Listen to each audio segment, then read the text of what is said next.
अस्सलाम वालेकुम नाज़रीन, संदर खबरनि जो सिलसिलो जारी है। तव्हांखे जाम नवाज़ हलीमा ख़बर जाम नवाज़ ईरानी थाने जी हद दरगाह जलाल शाह कॉलोनी में ॿिनि ॿारनि 7 साल दुआ ऐं 4 साल अरसलान ख़ासकली रांदि कंदे शिते कुते ॾाढे ज़ख़्मी करे विधा।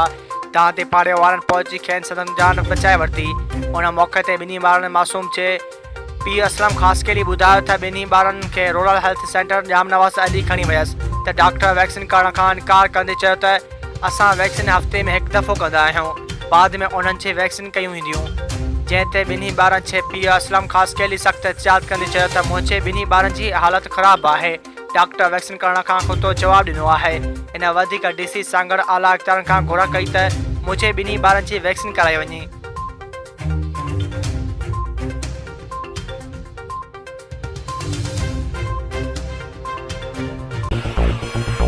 वधीक ख़बरूं ॾिसण लाइ विज़िट कंदा असांजी वेबसाइट www.sindhajratnews.com।